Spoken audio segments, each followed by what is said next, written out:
Hello everyone, welcome back to logical civilian. Previous યરના question આપણે start કર્યા છે GWSSB ઇન્ટરવ્યૂ માટે. એ જ રીતે આપણે હવે શું સ્ટાર્ટ કરવાના છીએ, આગળ બીજા પ્રશ્નો પણ સોલ્વ કરશું. આના પહેલાં આપણે 5 પ્રશ્નો સોલ્વ કરી ચૂક્યા છીએ. હવે આગળ બીજા 5 પ્રશ્નો લઈએ કે જે ઇમ્પોર્ટન્ટ છે, વારંવાર પૂછાયેલા છે અને આગળ પણ પૂછાય એવા છે કે જે તમને નોર્મલી કોઈપણ બુકમાંથી નહીં મળે અથવા મળશે તો પણ એટલું ડીપ તમને નોલેજ નહીં મળે જેટલું હું તમને અહીંયા એક્સપ્લેન કરીશ. ઓકે, તો સૌથી પહેલાં આજે આપણે કયા ક્વેશ્ચન ડિસ્કસ કરવાના છીએ? તો લાસ્ટ આપણે 5 ક્વેશ્ચન જોઈ લીધા હતા. આજે આપણે બીજા 5 ક્વેશ્ચન ડિસ્કસ કરવાના છે, જેની અંદર પહેલો ક્વેશ્ચન છે PE100 અને PE80 શું છે, સર્વિસ રિઝર્વોયરનો રોલ શું છે, RWRM અને CWRM શું છે, વેલ્ડિંગના આધારે પાઇપના ટાઈપ કયા કયા છે, એક્ટિવેટેડ કાર્બન એટલે શું, ટ્રીટમેન્ટમાં ક્યાં યુઝ થાય છે. ઓકે, આ બધા જ પૂછાયેલા પ્રશ્નો છે અને આવા જ પ્રશ્નો પૂછાશે. ઓકે, કારણ કે આ ઇન્ટરવ્યૂ એવું છે કે સબ્જેક્ટ પણ એવો ક્રિટિકલ છે, એન્વાયરમેન્ટલ એન્જિનિયરિંગ, જેના વર્ડ્સ પણ તમને ઇઝીલી નીકળશે નહીં. મિત્રો, ખાસ એક સૂચના કે જે વાંચો છો એની વારંવાર 2 થી 3 વખત એ જ ટાઈમે પ્રેક્ટિસ કરી લેજો, કારણ કે દરેક વર્ડ્સ બહુ ભારે છે, એ ઇન્ટરવ્યૂમાં નીકળશે નહીં.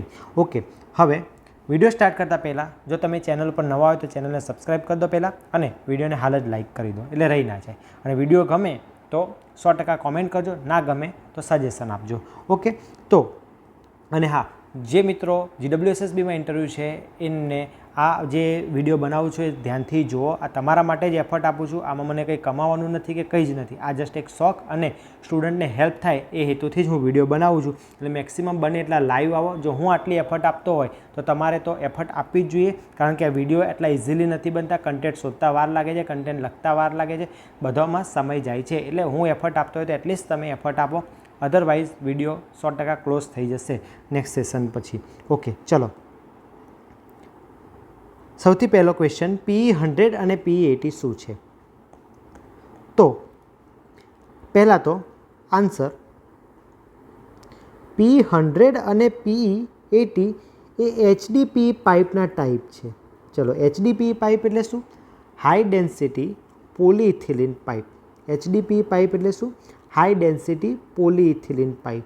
એની અંદર આપણે સૌથી પહેલાં 2 ટાઈપ પાડશું કે એક PE100 પોલીઇથિલિન 100 અને પોલીઇથિલિન 80. ઓકે, તો આ બંને શું છે એકચ્યુઅલમાં એ આપણે સમજીએ. એટલે PE નો મતલબ તો તમને આઈડિયા આવી ગયો કે PE અહીંયા શું બતાવે છે? મટીરિયલ બતાવે છે કે પોલીઇથિલિન. ઓકે, અહીંયા 100 શું છે? તો 100 એ પ્રેશર રેઝિસ્ટ કરવાની ક્ષમતા બતાવે છે, એટલે કે સ્ટ્રેન્થ બતાવે છે પાઇપની. તો સ્ટ્રેન્થ બતાવે છે પાઇપની, સ્ટ્રેન્થ ઓફ પાઇપ કયા યુનિટમાં છે એ ખાસ ધ્યાન રાખજો, એ 12 યુનિટમાં છે. એટલે કે આ જે પાઇપ છે એની મિનિમમ સ્ટ્રેન્થ કેટલી હશે? મિનિમમ સ્ટ્રેન્થ જે છે એ 100 બાર હશે, જ્યારે આની મિનિમમ સ્ટ્રેન્થ કેટલી હશે? 80 બાર હશે, 80 બાર હશે. તો સૌથી પહેલાં કે PE100 શું છે? તો PE100 એ HDPE પાઇપનો એક ટાઈપ છે જેની મિનિમમ સ્ટ્રેન્થ 100 બાર છે. એ મિનિમમ 80 બાર જેટલું પ્રેશર રેઝિસ્ટ કરી શકે એટલી એની કેપેસિટી હોવી જોઈએ. સેમ આને કેટલું હોવી જોઈએ? 80 બાર. હવે આ PE80 છે એ વધારે પ્રેશર રેઝિસ્ટ કરી શકે છે. તો અહીંયા લખી દઈએ, pressure of PE80 sorry pressure of PE100 A always વધારે હશે કે કોના કરતાં? PE80 કરતાં. ઇટ મીન્સ કે પ્રેશર કોણ વધારે રેઝિસ્ટ કરી શકશે? 100 વાળી પાઇપ. ઓકે, જેના લીધે એ હાઈ પ્રેશરાઇઝ ફ્લો માટે યુઝ થશે અને આ કમ્પેરેટિવલી લો પ્રેશરાઇઝ ફ્લો માટે યુઝ થશે. હવે કેમ આવું થાય છે? કારણ કે આની થિકનેસ કમ્પેરેટિવલી કેવી છે? વધારે છે, અને આની થિકનેસ ઓછી છે. થિકનેસ વધારે હોવાને કારણે હાઈ પ્રેશર મળે છે, એટલે જ એની સ્ટ્રેન્થ જે છે એ વધી જાય છે. અને આની થિકનેસ કમ્પેરેટિવલી લો છે, એટલે લો પ્રેશર માટે યુઝ થાય છે, અને એની પ્રેશર કેરિંગ કેપેસિટી પણ કમ્પેરેટિવલી લો છે. હવે આ જે PE100 અને PE80 છે એ બંને વોટર સપ્લાય અને ગેસ ઇન્ડસ્ટ્રી માટે યુઝ થતી પાઇપ છે. હવે એવું નથી કે એક વોટર સપ્લાયમાં યુઝ થશે તે ગેસ ઇન્ડસ્ટ્રીમાં યુઝ થશે, બંને કેસમાં યુઝ થઈ શકશે. પરંતુ જ્યાં પ્રેશર રિક્વાયરમેન્ટ વધારે છે ત્યાં PE100 યુઝ થશે, અને પ્રેશર રિક્વાયરમેન્ટ ઓછું છે ત્યાં PE80 પાઇપ યુઝ થશે. તો ચલો, આ હતો પહેલો ક્વેશ્ચન. PE100 અને PE80 શું છે. ઓકે, તો ચલો આઈ થિંક આ ક્વેશ્ચન આટલે સુધી કમ્પ્લીટ ખબર પડી ગઈ હશે. ઓકે, ઇમ્પોર્ટન્ટ ક્વેશ્ચન છે. આ PE100 અને PE80 HDPE ક્લાસિફિકેશન GWSSBના SORમાં પણ ઇન્વોલ્વ છે. ઓકે, એટલે આવો ક્વેશ્ચન તમને બનશે, ડિપાર્ટમેન્ટવાળા જે સાહેબ બેસશે એ તમને આવો પ્રશ્ન પૂછશે. ઓકે, અને પૂછેલો પણ છે. જો આ કોન્સેપ્ટ તમને ગમ્યો હોય તો વિડીયોને લાઇક કરી દેજો, ભૂલતા નહીં. ચલો નેક્સ્ટ ક્વેશ્ચન, સર્વિસ રિઝર્વોયરનો રોલ શું છે. તો સર્વિસ રિઝર્વોયરનો રોલ ક્યાં હોય? તો સ્વાભાવિક છે કે આખી વોટર સપ્લાયની સિસ્ટમમાં સોર્સથી લઈને છેક આપણે ગામડા સુધી કે સિટી સુધી પાણી પહોંચાડીએ છીએ, એમાં ક્યાંક ને ક્યાંક સર્વિસ રિઝર્વોયર તો આવતું જ હશે. ઓકે, તો ચલો આપણે એની સિસ્ટમ સમજી પહેલાં કે શું છે સર્વિસ રિઝર્વોયર. તો આપણી પાસે જે આખી ટ્રીટમેન્ટ પ્રોસેસ છે કે આખી સપ્લાય સિસ્ટમ છે એની અંદર એક સોર્સ હોય. પેનનો કલર બદલી દઈએ પહેલાં. એક સોર્સ હશે, બરાબર. પછી પંપ આવશે, વોટર ટ્રીટમેન્ટ પ્લાન્ટ આવશે અને એક સર્વિસ રિઝર્વોયર હશે. આ બધાને કનેક્ટ કરતી કોઈક એક પાઇપ હશે જેને આપણે પાઇપ 1 કહેવું હોય તો પાઇપ 1 કહી દઈએ, અને સર્વિસ રિઝર્વોયર પછીની જે પાઇપ હશે એને પાઇપ 2 કહીએ, અને આખું ડિસ્ટ્રીબ્યુશન સિસ્ટમ પણ હશે આપણી પાસે. ઓકે, તો ઇટ મીન્સ કે આટલા કમ્પોનન્ટ હોય. મારો ફોકસ કોના પર છે? તો અહીંયા છે સર્વિસ રિઝર્વોયર ઉપર. ક્વેશ્ચન શું છે? સર્વિસ રિઝર્વોયરનો રોલ શું? ચલો, સર્વિસ રિઝર્વોયર એટલે શું કે એક એવી રિઝર્વોયર છે જે વોટરનો સ્ટોર કરે છે, બરાબર. એટલે સ્ટોરેજ રિઝર્વોયર પણ એને કહેવાય. ઓકે, તો આ જે છે એ પહેલો પોઈન્ટ આપણે સમજીએ કે શું આખો દિવસ હશે એ દિવસ દરમિયાન દરેક વ્યક્તિની પાણીની રિક્વાયરમેન્ટ સેમ હશે? ઓબ્વિયસલી નો. કોઈક સમય વધારે જોઈશે, કોઈક સમય ઓછી જોઈશે. તો સવારે 8થી તે 10નો ટાઈમ હોય એ વખતે મેક્સિમમ વોટર રિક્વાયરમેન્ટ હશે, કારણ કે એ વખતે મેક્સિમમ વોટર કન્ઝપ્શન થાય છે. ઓકે, ઘરના કામ હોય, નહીં ધોઈને લોકો બહાર જતા હોય, તો આ બધા કામ જે છે એ ટાઈમે થતા હોય. ઇટ મીન્સ કે વોટર જે છે એની ડિમાન્ડની અંદર ફ્લક્ચ્યુએશન જોવા મળે, રાઈટ. તો સૌથી પહેલું સર્વિસ રિઝર્વોયરનું કામ શું છે? એ ફ્લક્ચ્યુએશનને કંટ્રોલ કરશે. ફ્લક્ચ્યુએશનને શું કરશે? કંટ્રોલ. હવે સપોઝ કે સર્વિસ રિઝર્વોયર છે જ નહીં, તો શું થશે? પાણી ડાયરેક્ટ પંપ થશે અને ક્યાં જશે? દરેક હાઉસ હોલ્ડ સુધી જશે. પંપની કેપેસિટી તો એ જ છે, પાઇપની કેપેસિટી પણ એ જ છે. તો શું એ ફ્લક્ચ્યુએશનને કંટ્રોલ કરી શકો? ના કરી શકો. બટ આ જ પંપનું પાણી આપણે એક રિઝર્વોયરમાં મોટા એમાઉન્ટમાં સ્ટોર કરી દઈએ. હવે આપણી પાસે લાર્જ ક્વોન્ટમ ઓફ વોટર જે છે હવે અવેલેબલ થઈ ગયું. ઓકે, પહેલાં જેટલું પાઇપમાં આવી શકતું હતું એટલું જ પાણી આવતું હતું, બટ હવે અહીંયા શું હશે? એક મોટો સ્ટોરેજ થઈ ગયો આપણા જોડે, જેના કારણે તમે ફ્લક્ચ્યુએશનને કંટ્રોલ કરી શકશો. જ્યારે વધારે યુઝ જોઈતો હશે ત્યારે લોકો વધારે યુઝ કરશે, તો આપણે એને ફરીથી ભરી દઈશું અને ફરીથી એ યુઝમાં આવશે. ઇટ મીન્સ ફ્લક્ચ્યુએશનને શું કરે છે? કંટ્રોલ કરે છે. બીજી વસ્તુ, આ એક બહુ પ્રેક્ટિકલ વસ્તુ છે જે તમને ક્યાંય જનરલી સમજવા નહીં મળે. ચલો ધ્યાનથી જુઓ. સર્વિસ રિઝર્વોયર અહીંયા છે, એવું તો આપણે કલર બદલી કાઢીએ. સર્વિસ રિઝર્વોયર બ્લેક કલર લઈ લઈએ. સર્વિસ રિઝર્વોયર અહીંયા છે. સર્વિસ રિઝર્વોયરની આ સાઈડ અને સર્વિસ રિઝર્વોયરની આ સાઈડ, એની અંદર કંઈક ડિફરન્સ છે. આ શું છે? આપણે ડિઝાઇન માટે છે. ડિઝાઇન ડિસ્ચાર્જ છે. ડિઝાઇન ડિસ્ચાર્જ છે. તો સર્વિસ રિઝર્વોયરના આગળના દરેક કમ્પોનન્ટ MD એટલે મેક્સિમમ ડેલી ડિમાન્ડ ઉપર ડિઝાઇન થાય છે, જ્યારે પછીના કમ્પોનન્ટ મેક્સિમમ અવરલી ડિમાન્ડ અને કોઇન્સિડન્ટ ડ્રાફ્ટમાંથી જે પણ મેક્સિમમ હશે, અહીંયા એન્ડ પ્લસ નહીં એન્ડ, એ બેમાંથી જે પણ મેક્સિમમ હશે એના પર ડિઝાઇન થાય છે. ઓકે, મેક્સિમમ અવરલી ડિમાન્ડ અને કોઇન્સિડન્ટ ડ્રાફ્ટ. વિડીયો પતે એટલે તરત જ પહેલાં કોમેન્ટ કરવાની છે કે vote is coincident draft. Okay, બહુ જ બેઝિક છે, આ દરેક વસ્તુ નહીં શીખવાડું. ઓકે, આ ક્વેશ્ચન આવડવો જોઈએ. જેને નથી આવડતો એક સર્ચ કરીને પણ આન્સર લખશે કે vote is coincident draft. Okay, તો સમજીએ કે આગળના બધા કમ્પોનન્ટ મેક્સિમમ ડેલી ડિમાન્ડના આધારે થશે અને પછીના કમ્પોનન્ટ મેક્સિમમ અવરલી ડિમાન્ડના આધારે ડિઝાઇન થશે. તો આપણને તો ખબર છે કે વધારે શું હશે? ઓબ્વિયસલી મેક્સિમમ અવરલી ડિમાન્ડ જે છે એમાં ડિસ્ચાર્જ વધારે હશે. કોના કરતાં? મેક્સિમમ ડેલી ડિમાન્ડ કરતાં. હવે પાણી હું અહીંયાથી ઉઠાવું છું, પણ પાણી જવાનું તો ક્યાં છે? અહીંયા. અને એની ડિમાન્ડ કેટલી છે? હાલ હું કોઇન્સિડન્ટ ડ્રાફ્ટને ભૂલી જાઉં છું. મેક્સિમમ અવરલી ડિમાન્ડ ઉપર છે. Maximum અવરલી demand. ઇટ મીન્સ કે અહીંયાથી પાણી તો ઓછું ઉપાડું છું. સમજો છો કે શરૂઆતમાં MD છે, અહીંયા મેક્સિમમ ડેલી ડિમાન્ડ છે, અહીંયા મેક્સિમમ અવરલી ડિમાન્ડ છે. ઇટ મીન્સ કે શરૂઆતમાં હું પાણી ઓછું ઉપાડું છું. કેમ? કારણ કે એનો ડિઝાઇન ડિસ્ચાર્જ ઓછો છે. પણ વાસ્તવમાં એન્ડમાં તો મારી ડિમાન્ડ વધારે છે. તો આવું કેમ પોસિબલ થયું? તો જસ્ટ બિકોઝ સર્વિસ રિઝર્વોયરના લીધે. વચ્ચે કોણ આવે છે? Service reservoir. તો સર્વિસ રિઝર્વોયરના આવવાથી આખી સિસ્ટમ કે જેમાં સર્વિસ રિઝર્વોયરના આગળના કમ્પોનન્ટ છે એ કમ્પેરેટિવલી ઓછા ડિસ્ચાર્જ માટે, સોરી આ સાઈડ લખવું પડશે, કમ્પેરેટિવલી ઓછા ડિસ્ચાર્જ માટે ડિઝાઇન થયા. ઓછા ડિસ્ચાર્જ માટે ડિઝાઇન થયા, જેના લીધે આગળના કેટલા કમ્પોનન્ટ? 1 2 3 4, એ 4 કમ્પોનન્ટની પ્રાઇસ કેવી થઈ ગઈ? કોસ્ટ કેવી થઈ ગઈ? ઘટી ગઈ. એના કારણે આખી સિસ્ટમ જે છે એ ઇકોનોમિકલ બની ગઈ. બહુ જ અગત્યનો કોન્સેપ્ટ છે. જો વિડીયોમાં અત્યારે ના ખબર પડી હોય તો એક વખત ફરીથી રિવાઇઝ કરીને જોજો. મેં તમને કીધું હતું પહેલાં જ વિડીયોમાં કે જો તમને પહેલી જ વખતમાં કોઈક સમજાવે બધું ખબર પડી જાય તો લો કન્ટેન્ટ આપે છે. લો કન્ટેન્ટ જ આપ્યું હોય તો હું ટેલિગ્રામમાં જ આન્સર લખી દઉં. ઓકે, બટ એવું નથી. તો આ જે છે એ કોન્સેપ્ટના લીધે એક આખી સિસ્ટમ કેવી બની ગઈ? ઇકોનોમિકલ બની ગઈ. ઇકોનોમિકલ સિસ્ટમ કોના લીધે બની? Just because of service reservoir. Okay, આ બીજો ફાયદો થઈ ગયો. ત્રીજો, સર્વિસ રિઝર્વોયર છે ને આપણે કોના માટે ડિઝાઇન કરીએ છીએ? એક BS plus ES plus FD.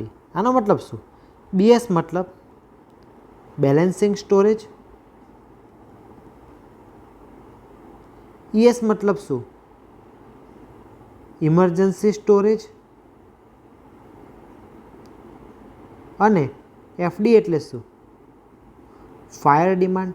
It means કે મેં મારા સર્વિસ રિઝર્વોયરને બેલેન્સિંગ સ્ટોરેજ એટલે કે ફ્લક્ચ્યુએશન કંટ્રોલ તો કરશે જ, સાથે ઇમરજન્સી કન્ડિશન અને હેઝાર્ડ કન્ડિશન માટે પણ મેં ડિઝાઇન કરી દીધેલી છે.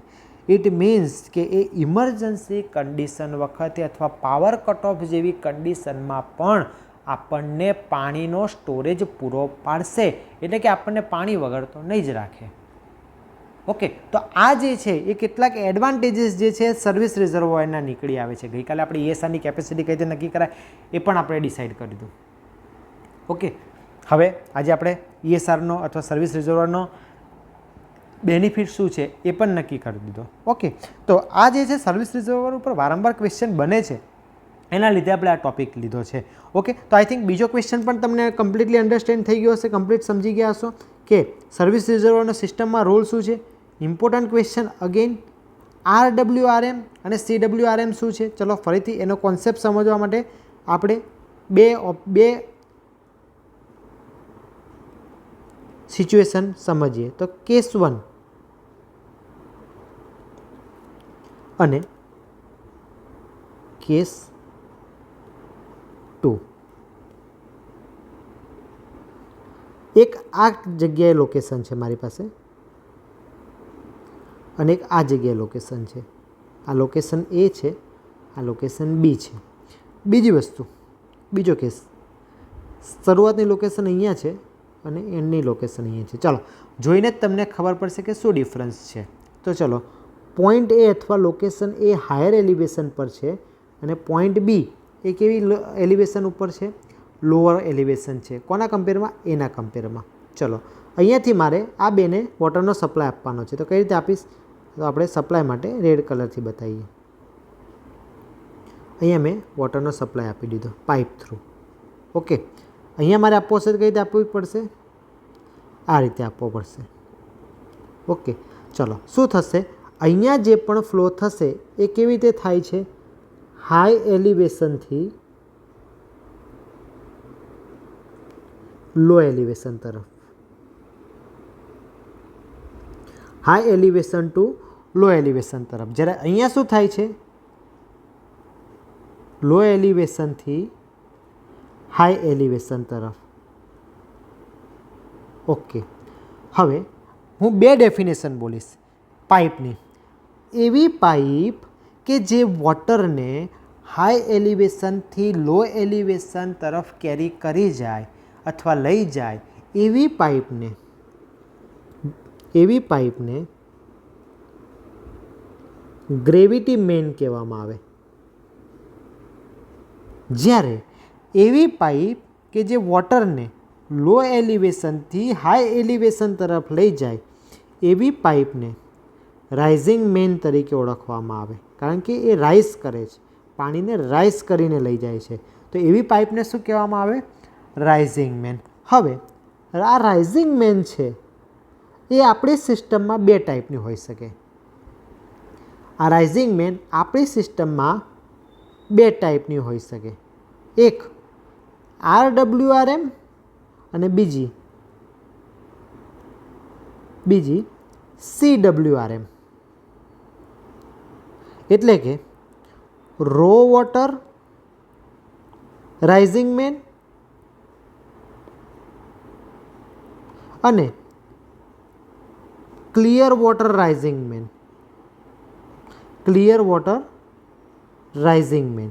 તો એવી રાઇઝિંગ મેન કે જે રો વોટરને કેરી કરી જાય છે એને RWRM કહેવાય, અને એવી રાઇઝિંગ મેન કે જે ક્લિયર વોટરને કેરી કરીને જાય છે એને શું કહેવાય? Clear water rising main. Same વસ્તુ ગ્રેવિટી મેનના પણ બે ટાઈપ હશે. એક raw water gravity main and બીજી clear water gravity main. Okay, હવે આનું ફૂલ ફોર્મ લખતો નથી, તમને આઈડિયા આવી ગયો હશે. તો ટોટલ જે પાઇપની ડિઝાઇન થાય છે એ આ ચાર જ હોઈ શકે. કાં તો એ રાઇઝિંગ મેન હશે. રાઇઝિંગ મેનમાં શું હોઈ શકે? કાં તો રો વોટર લઈ જતી હશે, કાં તો ક્લિયર વોટર લઈ જતી હશે. બીજો ઓપ્શન એ ગ્રેવિટી મેન હશે, અને ગ્રેવિટી મેનમાં પણ શું હશે? કાં તો એ રો વોટરને લઈ જશે, કાં તો એ ક્લિયર વોટરને લઈ જશે. આઈ થિંક આ ટોપિક તમને ખ્યાલ આવી ગયો હશે કે what is RWRM, what is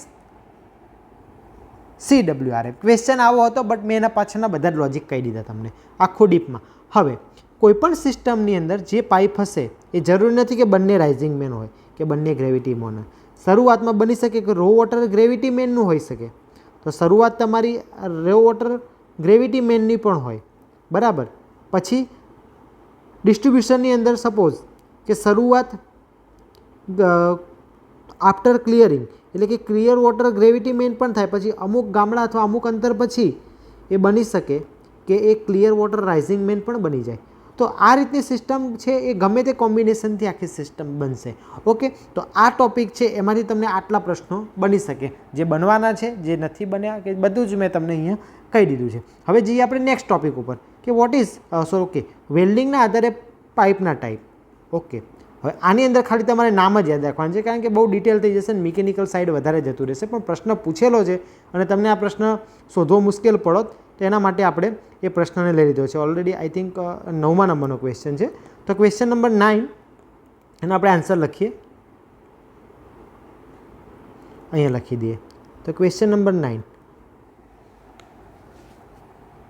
પાઇપના type લખવાના છે, પણ એ પણ કોના આધારે? વેલ્ડિંગના આધારે. એક સ્ટુડન્ટે કદાચ મને ક્વેશ્ચન પૂછ્યો હતો કે પાઇપની અંદર કયા કયા ટાઈપના વેલ્ડિંગ આવે, તો એનો પણ આન્સર આ જ રહેશે. સૌથી પહેલો LSAW પાઇપ. એનો મતલબ શું છે?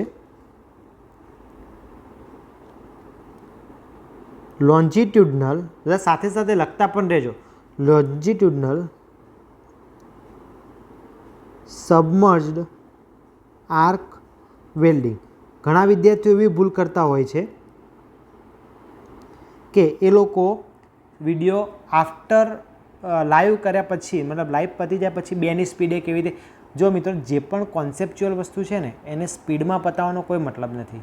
તમે ફર્સ્ટ ટાઈમ સમજો છો તો એને શાંતિથી સમજો, જેથી તમારા માઇન્ડને એને વિઝ્યુલાઇઝ અને સમજવાના, અન્ડરસ્ટેન્ડિંગ કરવાના અને મગજમાં ઉતરવા માટે એક ટાઈમ જોઈએ છે.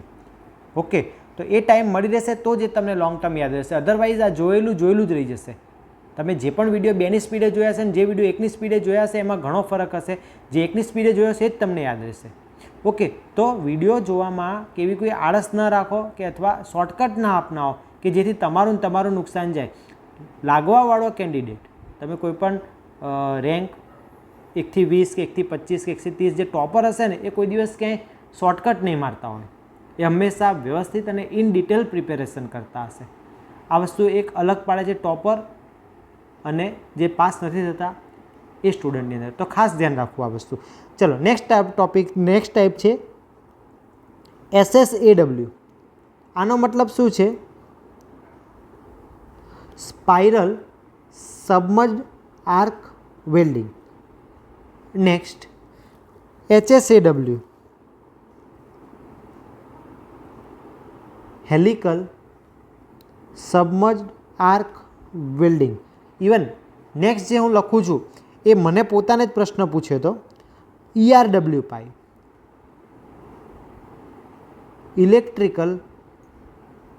Electrical resistive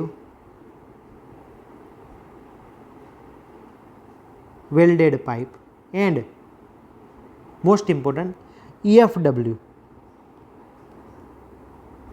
electrical fusion welded pipe. આ તમારે થોડું ડિટેલમાં જવું પડશે. ઇલેક્ટ્રિકલ બડે તમે જોઈ લેજો. ફ્યુઝન કેમ કે વિડીયો લાંબો થશે.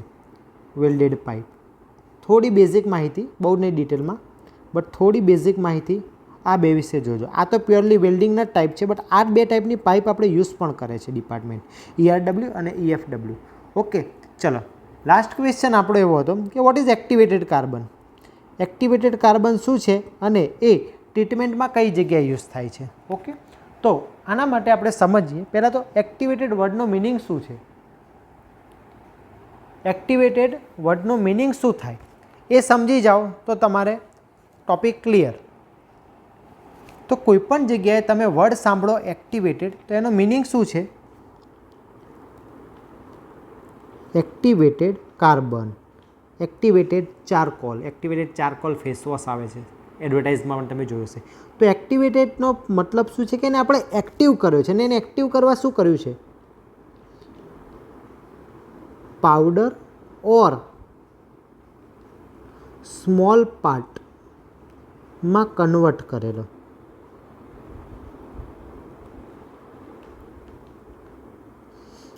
કાર્બન એટલે કે એક્ટિવેટેડ કાર્બન કહેવાય એને.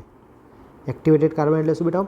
પાવડર ઓર સ્મોલ પાર્ટમાં કન્વર્ટ કરેલો કાર્બન એને એક્ટિવેટેડ કાર્બન કહેવાય. એનો ટ્રીટમેન્ટમાં યુઝ થાય તો યસ યુઝ થાય છે, બરાબર.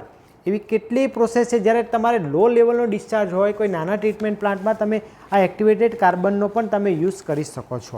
ઓકે, તો શું કરે છે એક્ટિવેટેડ કાર્બન, કઈ રીતે કામ કરે છે. તો એક્ટિવેટેડ કાર્બન પોતે એક્ટિવ છે. એક્ટિવ છે એટલે શું કરશે, વોટરની અંદર જેવો એને નાખશો એટલે એની એક પ્રોપર્ટી છે, એ વોટર એ પોતાના પાર્ટિકલ્સ જે છે પોતાની સરફેસ ઉપર એબ્ઝોર્બ કરે છે. કોને, ઇમ્પ્યુરિટીઝને. તો લખો અહીંયા કે પાર્ટિકલ શું કરશે. પાર્ટિકલ પણ કોનો પાર્ટિકલ, કાર્બનનો પાર્ટિકલ. પાર્ટિકલ પોતાની સરફેસ ઉપર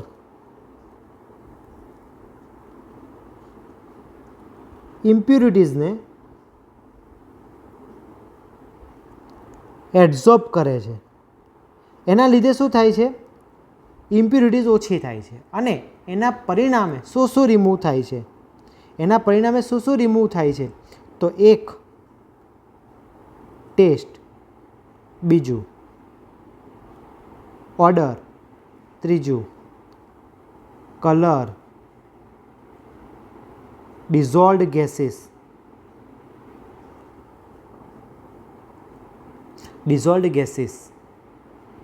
પછી બીજા એક્સ્ટ્રા મિનરલ્સ જેને હું કહું છું ડિઝોલ્વડ મિનરલ્સ, માઇક્રો ઓર્ગેનિઝમ, એને હું એમ જ લખું છું માઇક્રો ઓર્ગેનિઝમ.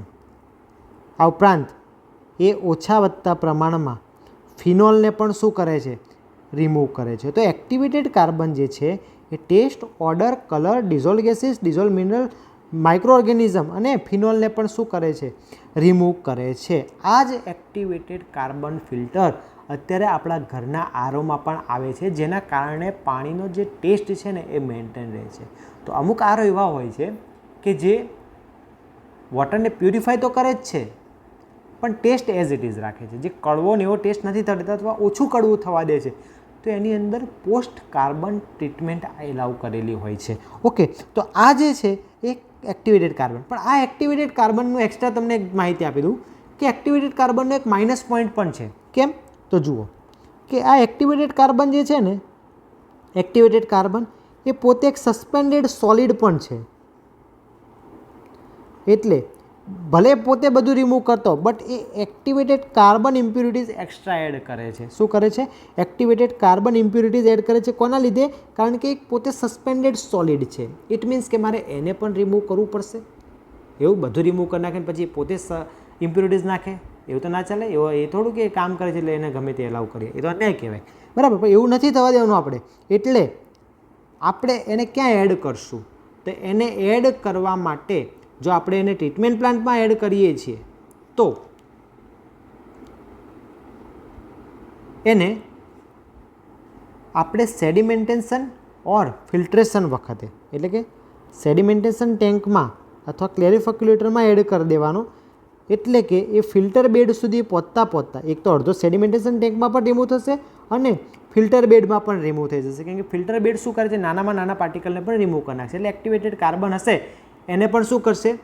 રિમૂવ કરશે. અને આ જો તમે એક્ટિવેટેડ કાર્બન યુઝ કરો છો એઝ અ ફિલ્ટ્રેશનની અંદર, આખી ફિલ્ટ્રેશનની પ્રોસેસની અંદર જો તમે એક્ટિવેટેડ કાર્બનનો યુઝ કરો છો તો એનો ડોઝ જે છે એ 5 થી 20 મિલીગ્રામ પર લિટર જેટલો હોવો જોઈએ. એનાથી વધારે કે એનાથી ઓછો નહીં. 5થી ઓછો હશે તો બહુ ઇફેક્ટ નહીં આપે, 20થી વધારે હશે તો પછી એને રિમૂવ કરવો, એની અલગ અલગ પ્રોસેસો પછી નાખવી પડશે. ઓકે, તો આ હતા આજના 5 ક્વેશ્ચન.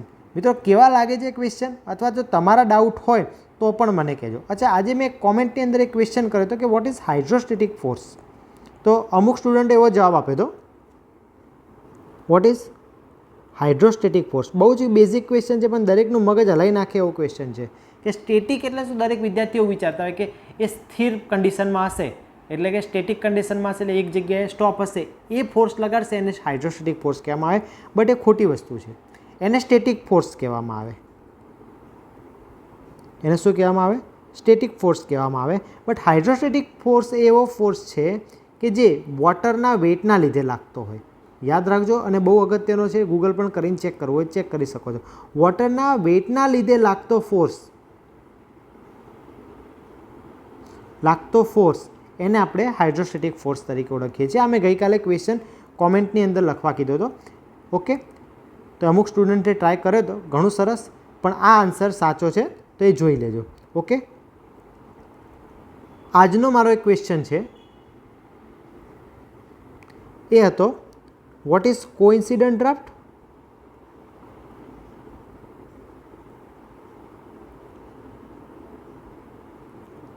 અને નેક્સ્ટ ક્વેશ્ચન આપણે લખીએ what is break point chlorination? What is break point chlorination? આ બે ક્વેશ્ચનના આન્સર તમારે કમેન્ટ કરવાના છે. એના પર આપણે કાલે એવું હશે તો ડિસ્કસ કરશું. ક્વેશ્ચનનો આન્સર આપજો જેથી કંઈક સોલ્યુશન હશે તો હું આપી શકીશ. ઓકે, તો આ વિડીયો તમારા મિત્રો સુધી શેર કરજો. તમને ગમ્યો હોય તો લાઇક કરજો, કોમેન્ટ કરજો. ના ગમ્યો હોય તો સજેશન આપજો. અને આગળ બીજો કયા ટૉપિક જોઈએ છે એના પર પણ સજેશન આપજો. ઓકે, પણ મિત્રો 7 વાગે આપણે સાંજે વિડીયો અપલોડ કરવાનું નક્કી કર્યું છે. જો કોઈ દિવસ ટાઈમ નહીં હોય તો વસ્તુ અલગ છે, અથવા કંઈક મેં સેટ ના થાય. બાકી અધરવાઇઝ આપણે તમે જ જે ગ્રુપમાં પોલ આપે તો ટેલિગ્રામમાં, એના આધારે આપણે ટાઈમ નક્કી કર્યો છે કે સાંજે 7 વાગે આપણે રોજ લાઈવ કરશું. એમાં હું કમેન્ટ સેક્શનની અંદર હાજર પણ રહીશ. તમારા જે ડાઉટ હશે એ હું સોલ્વ કરીશ.